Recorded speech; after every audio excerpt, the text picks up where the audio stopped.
you can really do a whole death by data thing to yourself as a new school owner by being that ingrained in the numbers and holding yourself to what other people's define as success for your business.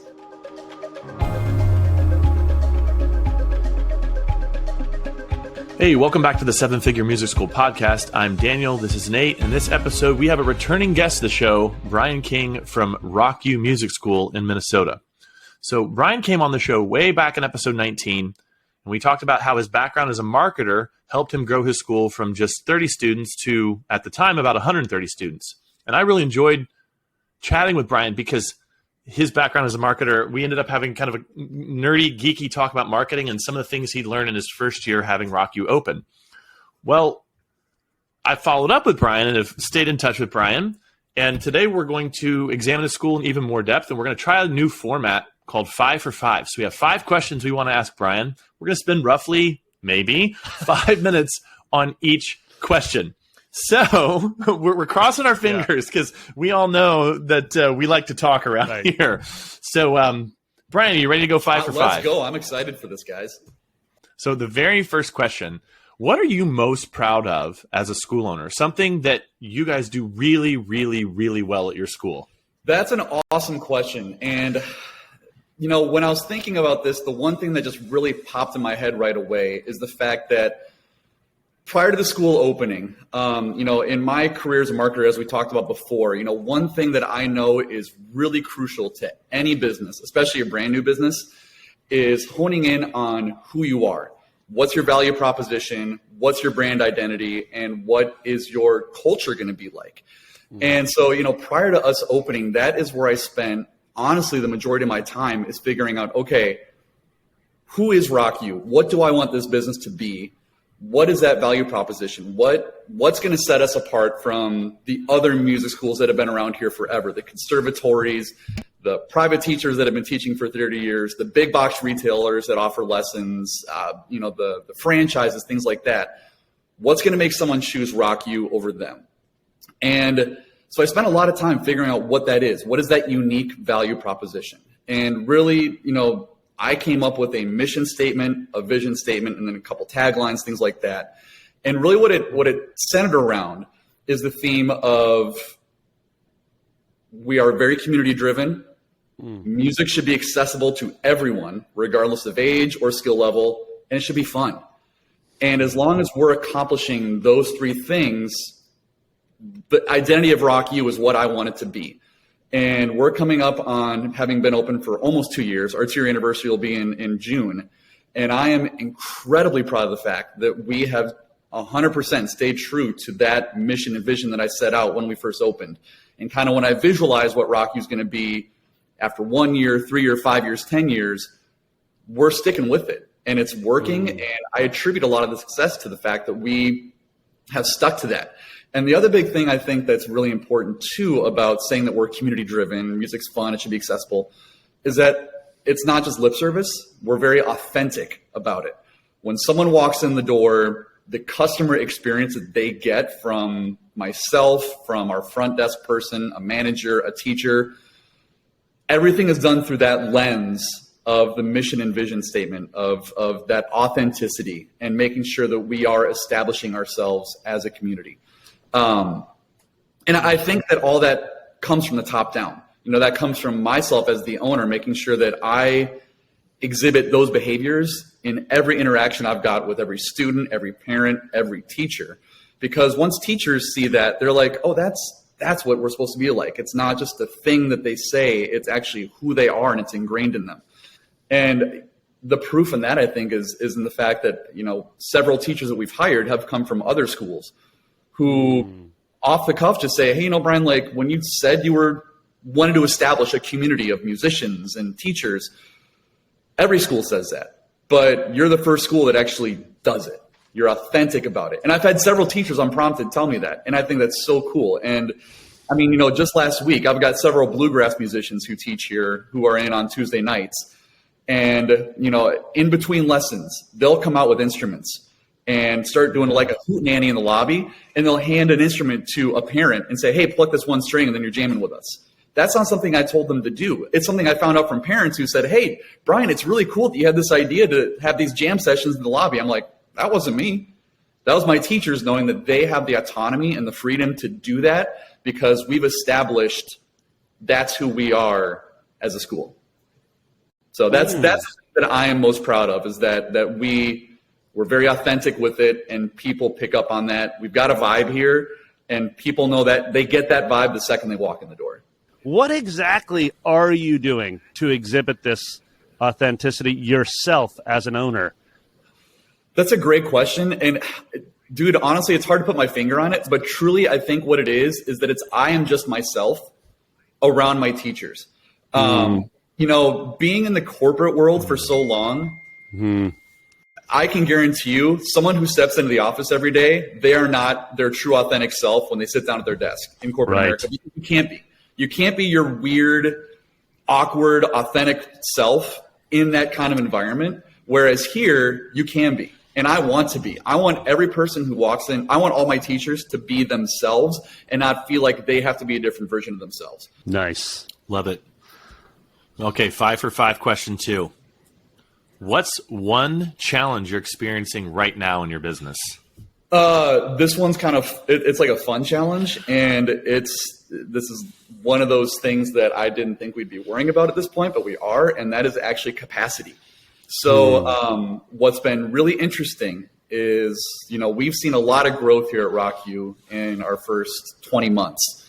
And originally, when we're selling leads, you know, when my admins call up, we've kind of got this whole script that we walk through and everything. And a part of that process that we've developed is that, you know, when they follow up with the lead, they know exactly what that lead is, what they're looking for, and they come pre-armed with, you know, 3 lesson times and lesson slots that they will sell to that person.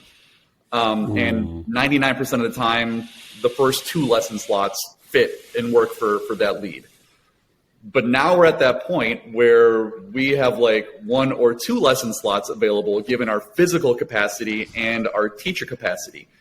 And so that's one thing that we are now having to be thoughtful about that I never had to be thoughtful about before, is being like, oh my gosh, it's not just the Wild West with scheduling.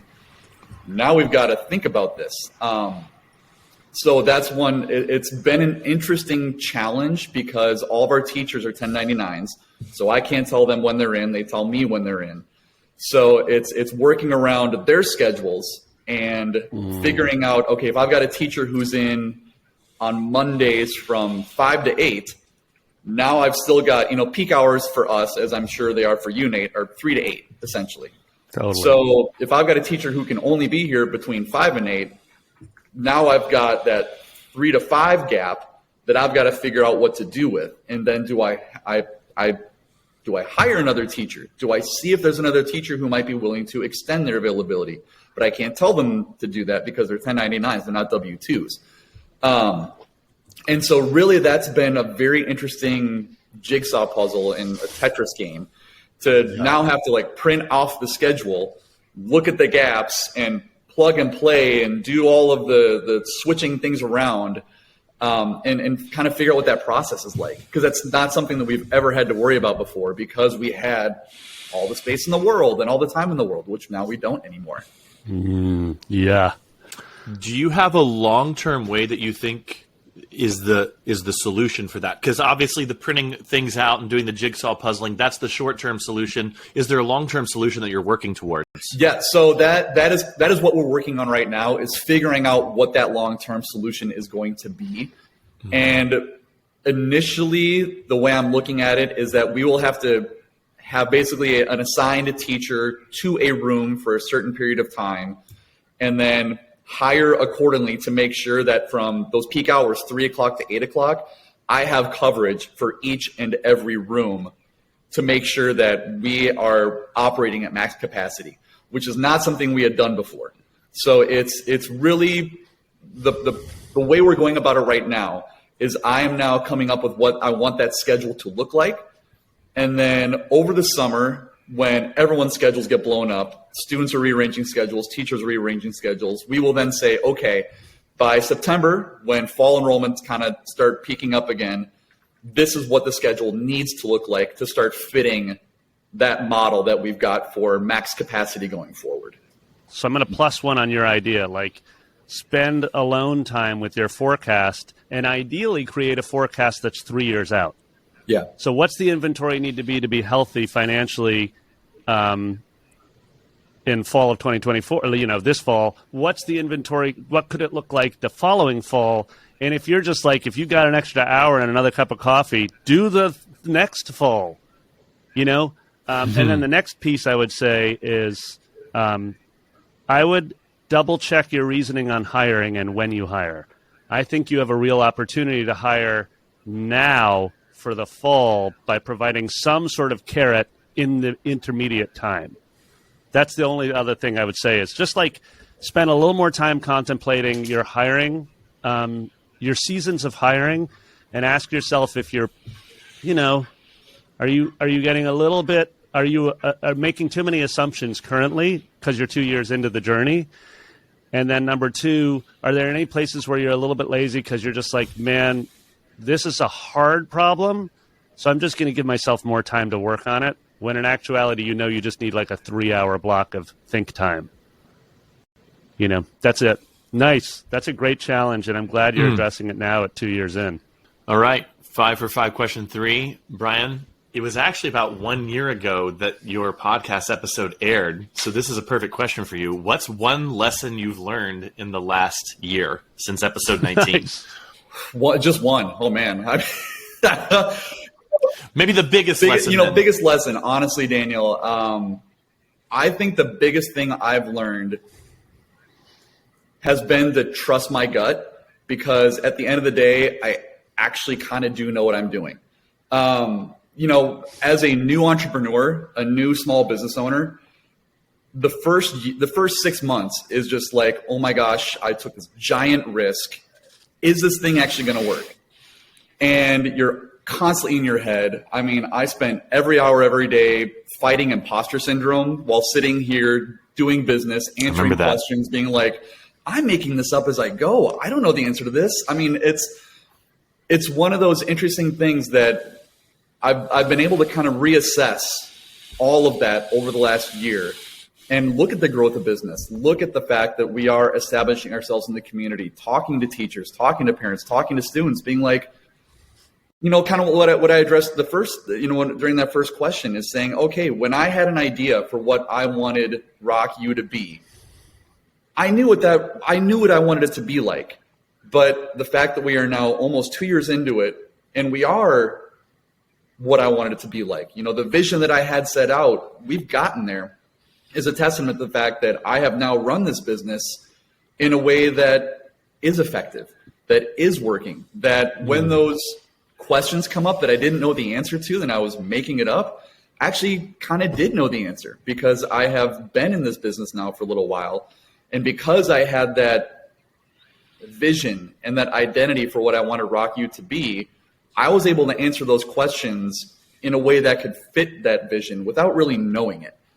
And so I think that has been the biggest thing for me, is that I don't have that imposter syndrome anymore. When I'm out talking to other business owners, talking to students, talking to families, now I'm a confident business owner and being like, yeah, no, I got this. I do know what I'm doing. And of course, as we say that, I've got the phone ringing for a new lead right now. But yeah, so that has been the biggest thing is that I, as a new entrepreneur, came into it with zero clue of what I was doing. I didn't know how to run a music school, took giant risks, but like I said, now I've got that confidence and that I do kind of know what I'm doing. And that has now trickled down into business decisions are easier to make. The things that I feel like maybe I may have hesitated on before, now I'm able to act on them because I know what that right decision is, because I have that confidence to know, yep, this is how I want it to be.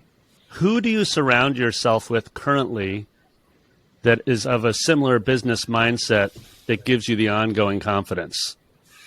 So I have a business coach. Her name is Alyssa. And truly having a business coach, I think, is another one of those things that I would highly encourage any business owner to do, regardless of what kind of business you have, because having that sounding board, that voice of reason, that has been through it, that is able to help me tease out those ideas, has been so valuable for me. I can't even describe it. I can't even put words to it, because it is a very lonely thing being an entrepreneur. When you're the one making all the decisions, and any decision you make is going to impact potentially the lives, the careers of teachers who depend on you for income, it's a very high pressure, very scary thing. And so to have someone who has been through it before, who is able to tell you, yes, this is okay, or no, let's rethink that idea in a nice way, has been so valuable for me. I'll just make a quick note here that Alyssa is one of the accelerator coaches here at Grow Your Music Studio. And just go to growyourmusicstudio.com and head over to the contact form. Reach out if you'd like to talk to me about getting that kind of wise counsel in your life as well. All right, question 4 for 5 for 5. What's one action, Brian, that you think a school owner could take right now that will make a difference? And I leave that purposefully open-ended because I'm going to let you decide and define what that difference could be. So what's one action a school owner could take right now that will make a difference for them and their business? This one is so easy for me to answer, and it's one that, as a former leader of marketing teams and digital marketing teams, it still blows my mind that this is what I would say is one of the biggest difference makers that a person can make in owning a school. And that is to get involved in the community and believe in the power of networking, partnerships, and referrals. You know, for me personally, coming into owning RockU, I had these, as a former digital marketer and, kind of a marketing expert, I had ideas for these complex marketing campaigns, drip campaigns, customer journey maps, all this stuff that I was going to implement from day one. And then we open up the school and I'm like, dude, I got to learn how to run a music school. I don't have time to be running these crazy marketing campaigns. And so we just ended up doing some very basic marketing, and it was working. But then, the next kind of step that I really wanted to take was, okay, I want to get my ground game going here and get myself in the community, because being part of the community, being in a community, is a part of our mission and vision statement.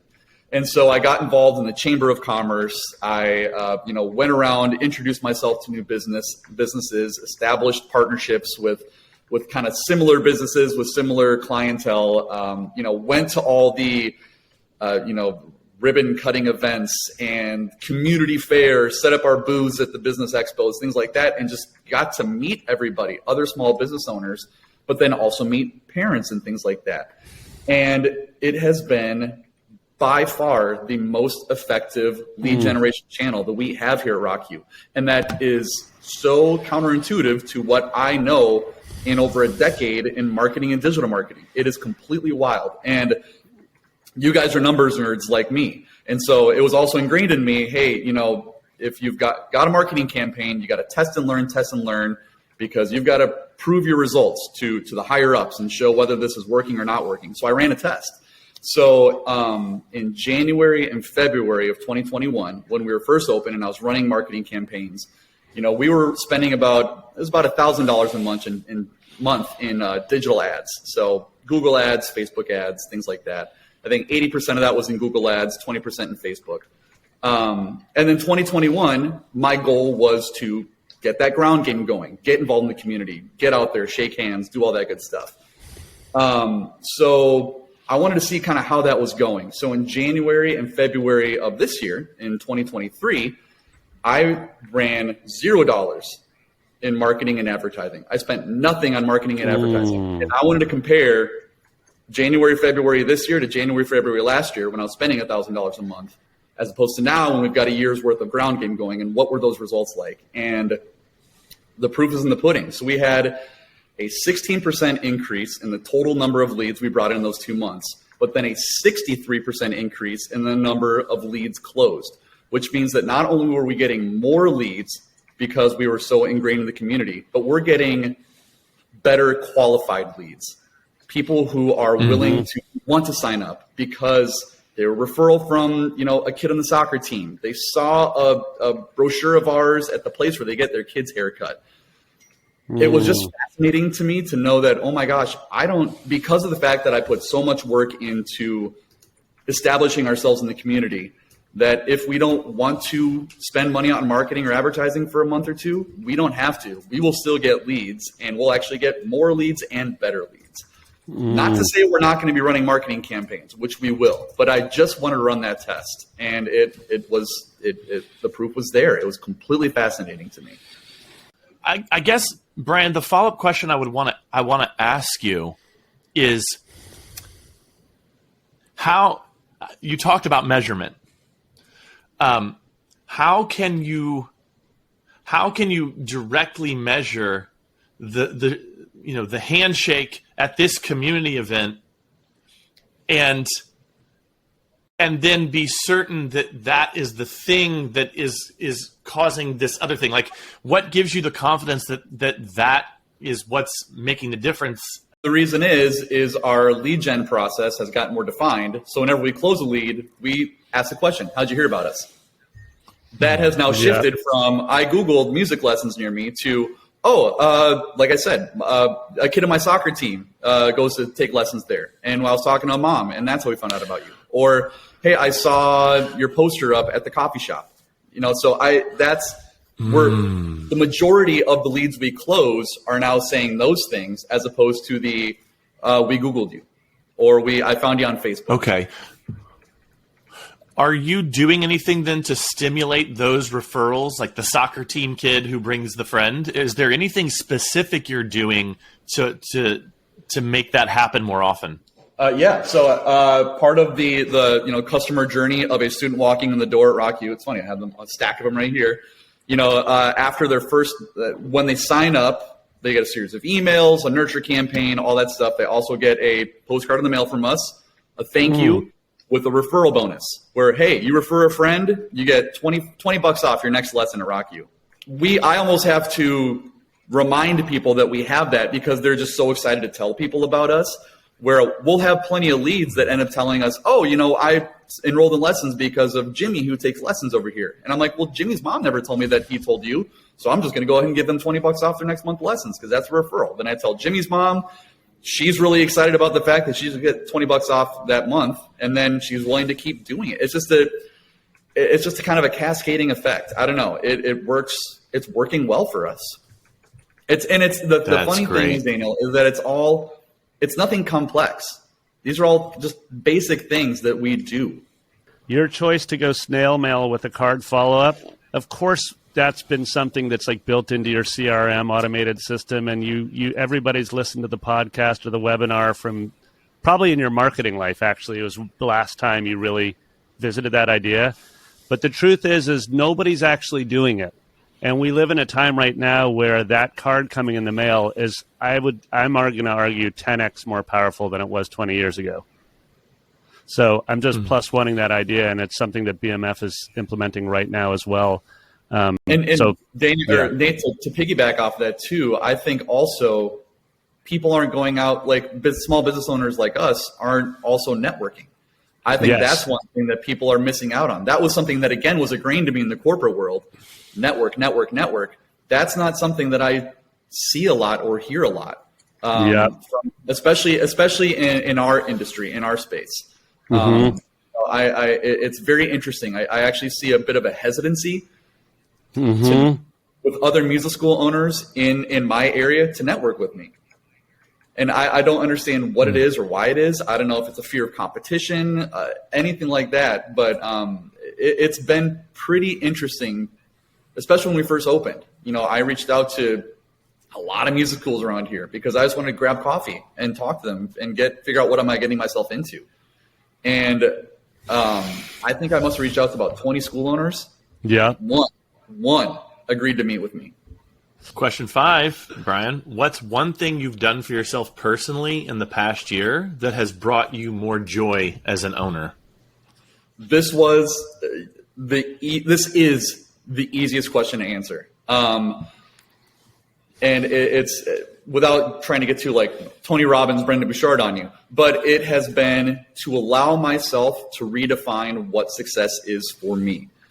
When we first opened, I had read countless business books, how to open a small business, listen to countless podcasts, countless blogs, all of them give you all these metrics for success. You have to have these kind of margins, bring in this kind of revenue, this kind of profit by this time frame, yada, yada, yada, yada. And I'm a numbers nerd, as we've talked about. Like I am constantly in tune with my numbers. But you can really do a whole death by data thing to yourself as a new school owner by being that ingrained in the numbers and holding yourself to what other people's define as success for your business. And going back to what we talked about before, during one of my business coaching calls, I was having one of those, new business owner emo freakouts. Oh my gosh, I didn't hit my numbers again. My margins are way off. This is terrible. We're gonna go bankrupt. Those kind of thoughts. And Alyssa kind of had me sit down and say, Brian, okay, why do you feel that way? And I said, well, because I know that I'm 6 months into this. I should be right here. My numbers should be here, and they're not here, so I'm not successful. And she's like, well, yeah, but that's what someone else told you what success is. What do you think success is? And I'm like, I don't know. And so over the next month, I wrote down, what are my success metrics for me personally at RockU? What makes me feel like what I'm doing is successful? And the crazy thing was, when I sat down and wrote that stuff out, the first 9 items on my success list, my success metrics, had nothing to do with numbers. Barely anything to do with school. It was things like, I'm spending more time with my family. I'm at the bus stop for my boys when they get home from school. I have total autonomy and power over my own schedule. I'm doing something I'm passionate about. And it was those kind of things. And number 10 on the list was the school's growing in revenue. And that's it. Yeah. And then the funny thing is that triggered something in my brain to be like, oh, if I use this as my success metric, as my measurements for success for the school, then I'm going to start feeling better about how things are going. So I drafted up, I do graphic design too. So I drafted up a poster and I hung it on the bathroom wall at home. And every month I'd look at that and go through those 10 things and be like, all right, cool. Did I spend more time with my kids? Yep. Was I home every night? Yep. Okay. It was a successful month. And the funny thing was that once I started measuring success at RockU that way, the other stuff, the actual success metrics fell into play, because all of a sudden I was not making business decisions out of fear. I was just making them because I thought that's what was right for the school. Because as long as I was hitting all those success metrics that I defined, then things were going to be okay. And I really attribute that pivot for how I measure success to why we've been growing so quickly, is because I view success differently than probably Nate, you view success differently, different than Daniel, you view success differently. And it's a very personal thing. And once I was able to figure that out, it completely shifted my mindset, and I truly feel like completely shifted how the business is going.